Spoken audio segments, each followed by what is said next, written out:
भद्रं कर्णेभिः शृणुयाम देवाः भद्रं पश्येमाक्षभिर्यजत्राः स्थिरैरङ्गैस्तुष्टुवांसस्तनूभिर्व्यसेमहि देवहितं यदायुः। ओम सभी को सादर नमस्ते जी।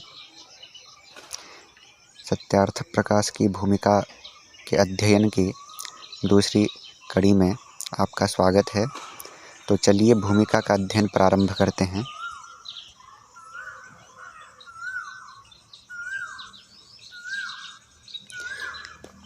आगे महर्षि दयानंद अपनी भूमिका में ग्रंथ को बनाने के प्रयोजन को स्पष्ट करते हैं।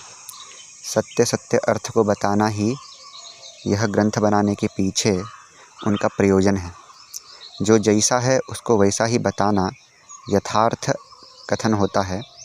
जैसे जो सत्य है उसको सत्य बोलना और जो मिथ्या होता है उसको मिथ्या ही बताना। सत्य को असत्य और असत्य को सत्य बोलना सर्वथा असत्य है। जो जैसा है उसको वैसा ही बोलना, लिखना, समझना ही सत्य कहलाता है। मनुष्यों को सदा सत्य के लिए उद्यत रहना चाहिए और असत्य को छोड़ने हेतु उत्साहित रहना चाहिए। इसी से मानव मात्र का कल्याण हो सकता है। जो पक्षपाती होता है वह सदा अपने असत्य को भी सत्य सिद्ध करने में लगा रहता है और दूसरे मत के व्यक्ति के सत्य को भी असत्य सिद्ध करता है। इसका उदाहरण हमें लोक में देखने को मिलता ही है कि सभी संप्रदायवादी अपने मत को ही श्रेष्ठ सिद्ध करते हैं और दूसरे के मत को नीचा दिखाते हैं। ऋषि कहते हैं कि ऐसे पक्षपाती लोग कभी सत्य को प्राप्त नहीं हो सकते हैं। इस कारण विद्वान आप्त पुरुषों का यही कर्तव्य है कि वे सबके सम्मुख सत्य और असत्य का स्वरूप अपने उपदेश या लेख के द्वारा समर्पित कर दें।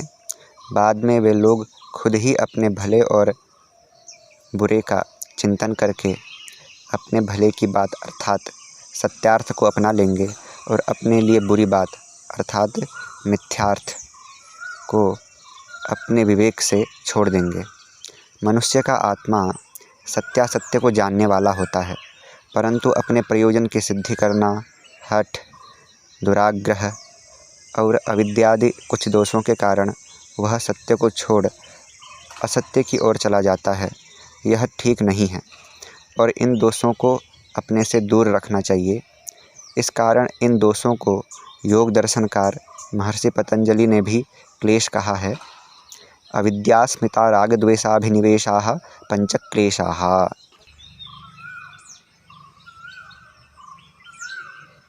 ऋषि कहते हैं, मैं यह ग्रंथ ऐसे दोषों से दूषित होकर नहीं लिख रहा हूँ। इस ग्रंथ का तात्पर्य किसी के मन को दुखाने या हानि करने में नहीं है, बल्कि सत्यासत्य को समझकर मनुष्य सत्य का ग्रहण और असत्य का परित्याग करे और उसकी उन्नति और उपकार हो। इसी बात में ग्रंथ का तात्पर्य है, क्योंकि सत्योपदेश को छोड़कर कोई भी मनुष्य जाति की उन्नति का कारण नहीं हो सकता।